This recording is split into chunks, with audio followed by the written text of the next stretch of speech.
자격증 주경야독으로 끝내자. 이게 뭐라고? 안녕하세요. 청중을 사로잡는 프레젠테이션 강사 박현주입니다. 1차 시에서는 청중을 사로잡는 프레젠테이션, 이게 무엇일까? 라고 배우셨다면 그 프레젠테이션을 하려면 무엇부터 해야 하나를 고민해야 하는 프로세스에 대해서 말씀을 드릴게요. 2차 시에서는. 이 프로세스를 제대로 밟아야 하나? 뭐가 필요 있지? 그냥 PPT만 잘 만들면 되는 거 아닌가? 라고 고민하시는 분들도 꽤 많으실 텐데 그렇지 않습니다. 왜냐하면 프레젠테이션은 뭐라고 말씀을 드렸죠? 1차 시에서는? 그렇죠. 프레젠터와 청중과 뭐를 통해서? 시청각 자료를 통해서 서로 소통한다라고 말씀을 드렸죠. 소통하는 것이다. 커뮤니케이션 하는 것이다 라고 말씀을 드렸습니다.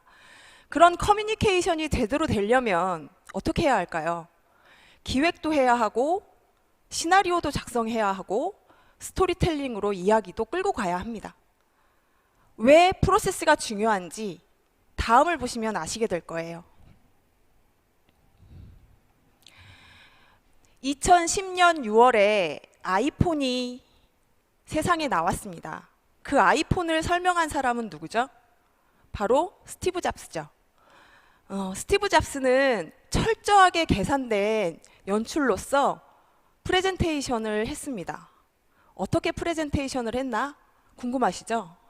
자, 화면을 보시면 보이게 되세요.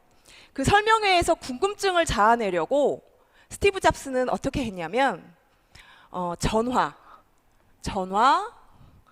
아이팟, 인터넷이라는 슬라이드를 차근 보여줍니다.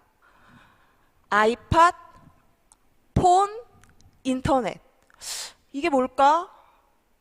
설명회를 듣는 사람들은 어땠을까요? 굉장한 궁금증이 있었겠죠. 그냥 뭐지? 아이팟, 음악만 트는 그런 음악만 잘 듣는 그런 기계? 폰으로만 얘기할 수 있는, 전화로만 할 수 있는 뭐 커뮤니케이션? 인터넷 뭐 아이팟도 인터넷이 되지 않나? 뭐 이런 궁금증을 자아내게 합니다. 그래서 결과적으로 나타낸 마지막의 메시지는 뭐였냐면 단말기가 3개가 있는 게 아닙니다 라는 메시지를 주죠. 단말기가 3개가 아니라 3개가 분리되는 것이 아니라 단말기, 즉 디바이스는 하나가 통합됩니다 라고 얘기를 합니다. 아이팟, 폰, 인터넷이 결국엔 아이폰으로 변화한 거죠.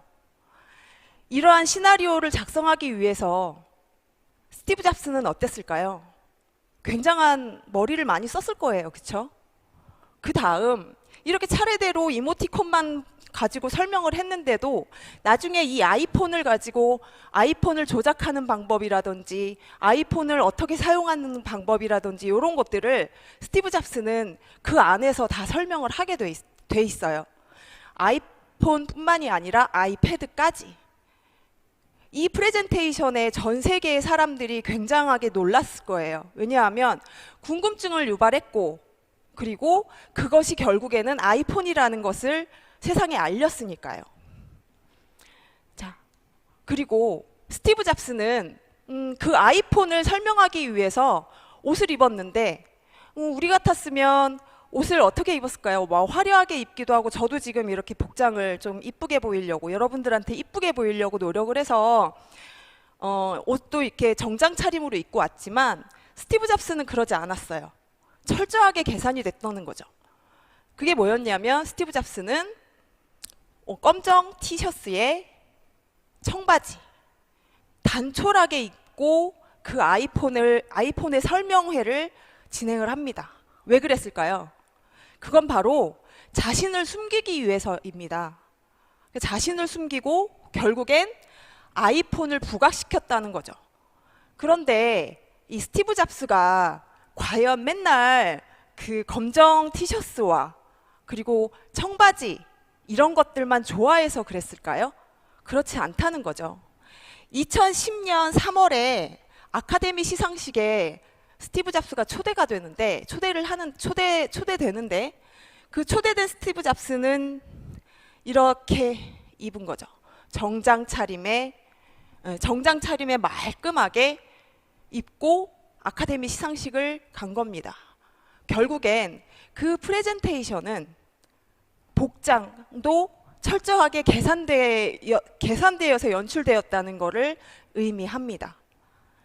자, 다음을 보시면 스티브 잡스가 정말 계산적이고 철저하게 준비를 한 사람이라는 걸 알 수 있는 게 뭐냐면 여기 보시면 알 수 있으세요. 그 백단의 파워를 하나, 둘, 셋.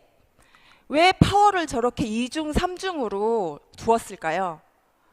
자신이 얘기하는 슬라이드가 혹시 정전이 되거나 이래서 보이지 않을까봐 2중, 3중, 그러니까 세 개의 뒷단의 파워를, 그러니까 전기 파워, 전력을 구성을 한 거죠. 정말 그 스티브 잡스라는 사람은 정말 놀라운 사람입니다. 아이폰을 발명을 한 것 이외에 그 모든 것들을 철저하게 분석하고 2중, 3중으로 백단까지도 준비를 한 사람으로 꼽히고 있는 겁니다. 그래서 어쩌면 그 시나리오가 청중들한테는 굉장히 그 충격적으로 다가왔을 거고요. 또 하나의 스티브 잡스의 계산된 것은 이 정체성 찾기입니다. 정체성 찾기. 그 목적에 따라서 도구 활용하는 방법도 달랐다는 얘기죠. 사실 우리 프레젠테이션이라고 하면 PPT로 도구를 사용하시는 분들이 대부분이에요. 대다수고 저도 마찬가지로 이렇게 PPT로 얘기를 하고 있지만 스티브 잡스는 그러지 않았습니다. 2010년도에 그 프레젠테이션에서는 무엇을 사용하였느냐? 바로 키노트라는 것을 사용을 했어요. 이 키노트는 여러분들 아실지 모르겠으나 애플에서 사용하는 그 프레젠테이션의 도구입니다.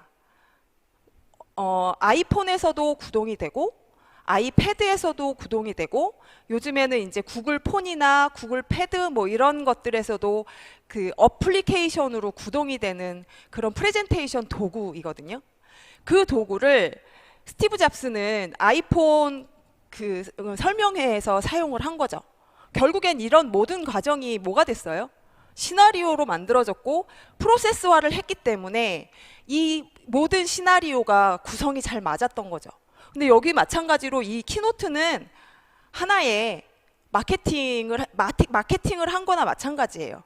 애플에서 만든 이런 어플리케이션이 프레젠테이션을 사용할 수 있는 도구다라고 얘기를 하고 있었던 거죠. 그러니까 결국 이 정체성과 스타일을 본인의 스타일에 맞춰서 시나리오를 구성하고 그리고 그 시나리오에 맞춰서 어떻게 하죠?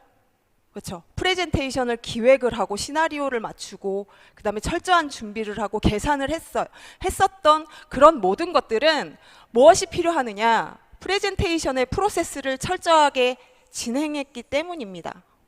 그러면 이 프레젠테이션의 프로세스 과연 어떻게 진행하는 겁니까? 라고 물어보시겠죠? 그럼 다음을 보시면 아시게 되세요.